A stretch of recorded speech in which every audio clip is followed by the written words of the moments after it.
amazing viewers and subscribers, and welcome to a fantastic Doctor Who Big Finish review. And of course, I'm reviewing Doctor Who Genesis of the Cybermen, a Peter Davison story from the Lost Stories range. Now, as you can tell for this, I'm actually wearing my 5th Doctor cosplay coat because it's the 5th Doctor story. It's time to talk about it. Now, this one I really enjoyed, I have to be honest with you. Now, this is a Lost story from season 19, which later became the story known as Earthshock. Now, this story, I don't know which one I prefer. I still love Earthshock. Earthshock is definitely one of my favourite Cybermen stories, but Genesis of the Cybermen, it's definitely becoming one of my favourite Big Finish audios for the Cybermen. It's such a great audio, and this only came out back in March of this year, 2025. And what can I say about it? Well, I'm going to talk a bit about the plot, I'm going to talk a bit about some of my notes, and basically what I enjoy from the story, and more importantly, how I rank and rate this story as well. So, let's get into it. So, the story opens up on the planet Mondas. Now, it's such a great way to introduce us to this story because we actually meet some Mondasian people. Now, we meet, beginning, the Prince and Princess, basically. Prince Sovereign, and of course we meet the Princess Matea. I can't say the name, sorry, but they are basically being star-crossed lovers. Now, the actual opening reminds me a little bit from, as you'll know, the Visitation, where that kind of opens up with basically the Edwardian people opening up the spaceship blowing up, and it kind of feels like that as a cold opening. Then, of course, the prince kind of gets some news about his brother, and of course they go to his father's bedside. Now, his brother is becoming more intelligent and basically more wants to try and keep his father alive by using technology, cyber technology. Now, when all this is going on, the TARDIS is actually trying to get Tegan back home, and they end up basically travelling backwards in time when Mondas was actually in our solar system before it got knocked out of the solar system. And when it kind of, the TARDIS was being malfunctioning, it's really quite good. So this story basically has the Doctor, Adric, Nyssa and Tegan. Now, Tegan really blames Adric for the TARDIS, and Adric goes, "You typed in the wrong coordinates." And Adric's just like, "No, I didn't." And I really like them two, the way them two just carry on bickering. And then, of course, as the TARDIS materialises, they end up materialising in the middle of a play. Now, there's a problem with Mondas. Everybody that's on there has really become really tired. They need to have energy pills because the planet is heading towards the sun very quickly and a little bit fastly. And I like how the Doctor basically finds out how he's on Mondas, because he's there talking to these fantastic people, and then all of a sudden the Doctor clicks that he's on Mondas, and he's like, "We need to get away from this planet, we need to get out of this now." So I can really imagine the 5th Doctor kind of running away and trying to get Adric with him, and then they bump into Tegan, and then of course Nyssa is taking the prince into the TARDIS, and of course he does kind of force his way into the TARDIS, and the idiot kind of presses a button and the TARDIS dematerializes, and the TARDIS is kind of running out of energy for some reason. I kind of got the plot why the TARDIS is running out of energy, but the TARDIS is slowly running out of energy, and it does a short jump into the future, like 30 years into the future. So when the TARDIS team and the prince kind of walk out, the whole city has been turned into metal. All the trees are gone.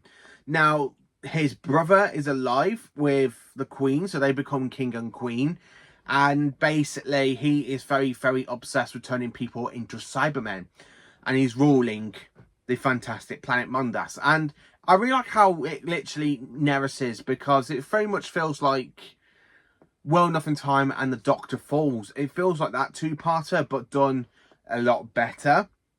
And I like how the 5th Doctor's there trying to get away from this situation, because he knows this is where the Cybermen begin. And when he does become face-to-face with a Cyberman straight away in part 2, I love it. I absolutely love it. Then the credits roll. Then when you get into part 3 and part 4, that's when the story really gets hold of me. It really pulls me into the actual story, because I absolutely flipping love it. It's just really great. It's very grim when you hear people get converted into Cybermen. Like, there's this Cyberman who, Adric kind of bumps into Ruthlin, who basically is trying to avoid being converted into a Cyberman, but his mother has already been converted. So I like the moment where she literally hugs her son, but in cyber form. And then when the heartbreaking moment is, we do find out he just become a Cyberman towards the end of part 4. And Adric is very, very shocked to see what happens. And when you kind of have the king and basically have the queen,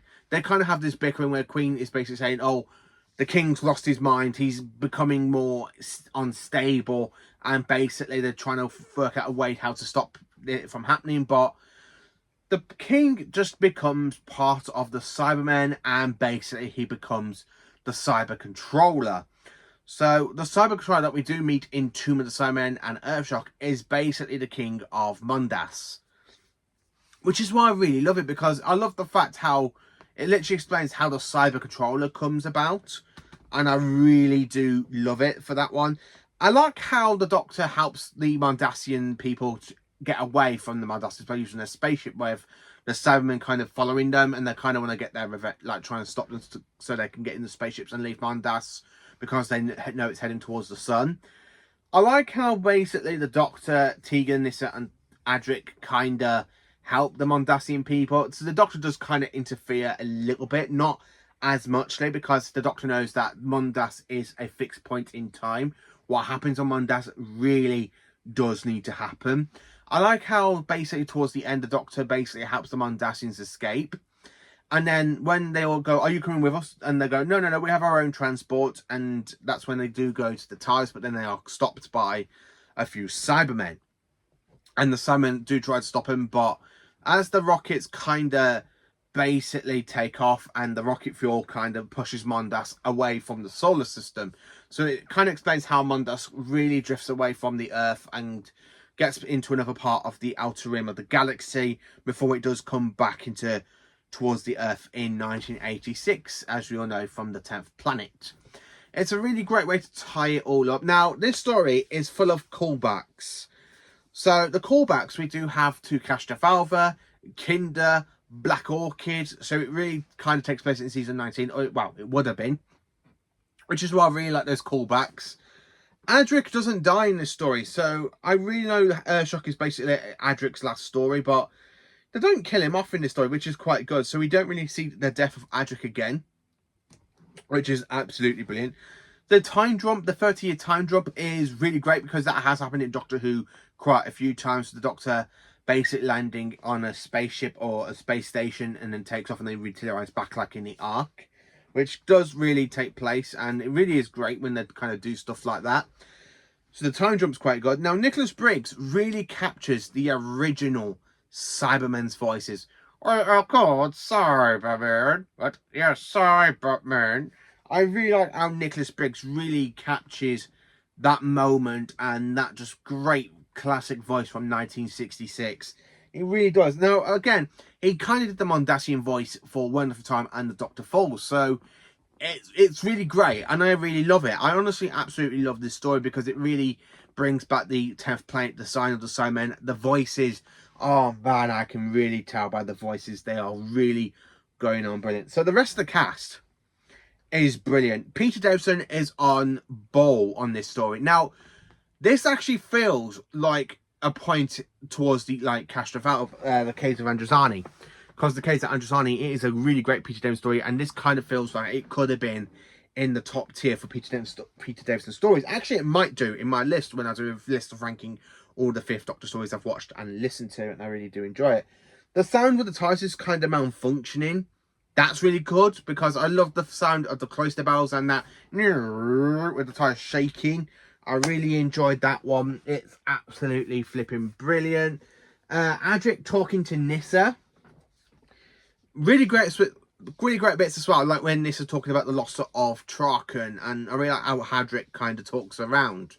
And she kind of blames herself for basically telling the king about cybernetics, and which kind of leads into the ploy of the Cybermen. So Nyssa kind of interferes in the beginning of the Cybermen. A little bit like how the Doctor interferes in Just the Daleks, where he literally delays the Daleks for 1,000 years, when Nyssa basically goes up the idea of cybernetics and basically like, you know what, you're going to do this. When Delta becomes the first fully Cyberman, it really gives me like Bill Pop sort of moments, but very differently, and the vibes are so connected. But when Dega becomes the Cyber Controller, I just, boom, I loved it. It really explains where the Cyber Controller came from, how he is the controller of the Cybermen in two great stories. It's absolutely great. Now, the Cyber Controller has a plan to get everyone turned into the Cybermen and leave Mondas, which is why I absolutely love it. It's a great Cyberman story. Now, there are some good moments in it, like when the Fifth Doctor in episode 2, where he's literally trying to get Adric, Tegan and Nyssa back to the TARDIS after he finds out he's on Mondas. I can really imagine the Fifth Doctor kind of literally running out of the door and literally have his coat kind of flapping as he's running past the wind kind of touches it. I can really imagine that. I can actually imagine him wearing his hat in the story as well. I don't think the Fifth Doctor would have worn his hat in the story, but I can actually imagine him wearing the actual fantastic cricket hat and running around away from the corridors to the TARDIS. This story is absolutely flipping brilliant. I honestly absolutely love it. It's such a great story set in the Lost Story range. Now, I don't have many of the Lost Stories. I really need to get more of the Lost Stories because I really love them. I just absolutely love this audio adventure. It is cracking. Absolutely flipping cracking. It is amazing. It's an amazing 4-part story and I really did enjoy it. I just can't say anything more than that. It's just a fantastic story. It really is. So let me know in the comments, what do you think of Doctor Who Genesis of the Cybermen? How do you like it? What do you think of it? Now, more importantly, how do I rank and rate this story? Well, it's a 10 out of 10 and it is an A+++++++. Because it's definitely a 10 out of 10 and it's another A+. More than A+, it's triple pluses. Because it is just another iconic story. I really enjoyed it. It really pulled me into the actual story. It's what I love about Big Finish. They can really pull me in, me imagination, really works the story because I can really imagine the Cyberman voices. Oh God, Cyberman, like that. I just absolutely love it, and the way it's described in creepy horror fashion through Big Finish is really brilliant. I absolutely love Genesis of the Cybermen. It's definitely 10 out of 10 and definitely an A+++++. Thank you for watching. Please do like, subscribe, and share, and join me for more awesome Doctor Who Big Finish content as well as other Doctor Who content. And join me for more awesome travels through time and space.